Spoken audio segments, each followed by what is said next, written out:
নমস্কার বন্ধুরা, দেবাশিস কুকিং চ্যানেলে তোমাদের সবাইকে স্বাগত।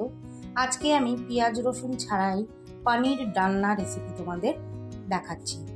তো প্রথমে আমি প্যানটা বসিয়ে গ্যাসে এখানে একটু রিফাইন অয়েল দিয়ে দিলাম।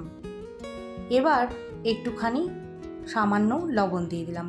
লবণটা দেওয়ার কারণ হচ্ছে যাতে লেগে না যায় পনিরগুলো। এবার এক এক করে আমি পনিরগুলো ভেজে নেব, ভেজে তুলে রাখবো একটা বাটিতে। এই রেসিপিটা আমি গুঁড়ো আলু দিয়ে করেছি। তোমাদের কাছে যদি গুঁড়ো আলু না থাকে তোমরা কিন্তু এমনি আলু দিয়েও করতে পারো। আর একটা কথা, এটার মধ্যে কিন্তু মটরশুঁটি দিলে টেস্টটা আরও ভালো লাগে, কিন্তু আমার কাছে মটরশুঁটি ছিল না বলে আমি এই ডালনাতে মটরশুঁটি দিতে পারিনি।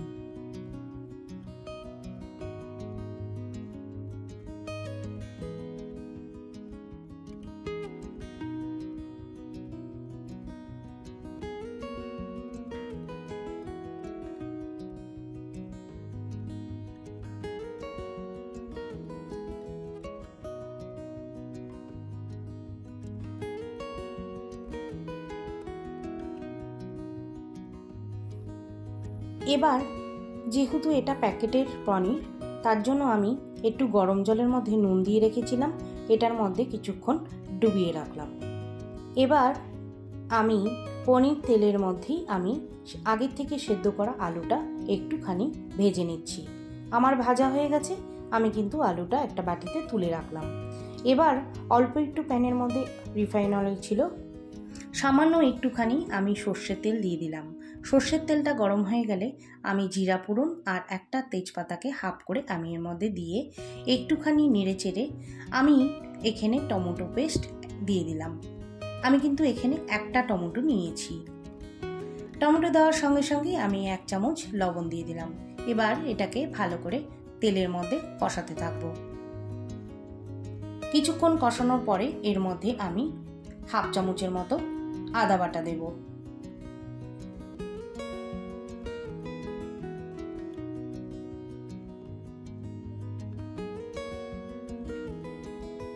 ভালো করে কষিয়ে নিই। এর মধ্যে হলুদ গুঁড়ো, 1 চামচ জিরে গুঁড়ো, 1 চামচ লঙ্কার গুঁড়ো দিয়ে একটুখানি জল দিয়ে আমি আবার কষাতে থাকবো। এটার মধ্যে কিন্তু আমি কাঁচা লঙ্কা দিইনি। কাঁচা লঙ্কা বাটাটা দিলে কিন্তু টেস্টটা আরও দ্বিগুণ হবে।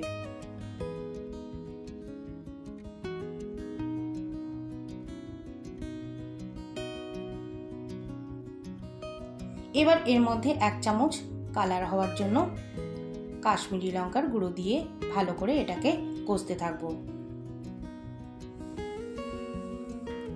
কিছুক্ষণ কষানোর পরে তেলটা যখন মশলার থেকে বেরিয়ে আসবে, ভেজে রাখা আলুগুলো আমি এর মধ্যে দিয়ে একটুখানি নেড়ে চেড়ে নেব।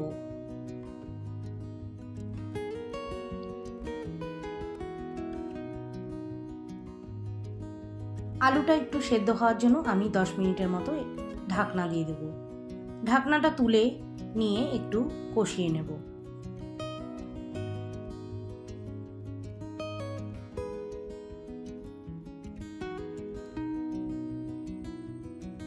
কিছুক্ষণ কষানোর পরে আমি এখানে গরম মশলা দিয়ে দিলাম, দিয়ে আবার একটুখানি কষাতে থাকবো। আবার কিছুক্ষণের জন্য আমি ঢেকে দিলাম। ঢাকনাটা উঠে নিয়ে এর মধ্যে আমি আন্দাজ মতো গরম জল দিয়ে দিলাম। এই পনির ডালনাটাতে আমরা কিরকম টাইপের রাখবো, গ্রেভি না পাতলা, সেই অনুযায়ী কিন্তু জলটা দিতে হবে। তো আমি এখানে সামান্য একটু পাতলা রাখবো। তোমরা চাইলে কিন্তু গ্রেভি টাইপেরও রাখতে পারো, রুটি দিয়ে দারুণ লাগবে। এবার ঝোলটা ফুটে এলে আমি এর মধ্যে ভেজে রাখা পনিরগুলো দিয়ে দিলাম।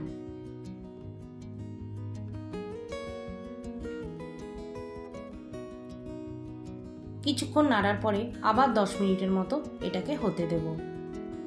10 মিনিট হয়ে গেছে, আমি ঢাকনাটা উঠিয়ে দিয়ে আবার একটুখানি লবণ দিয়ে দিলাম।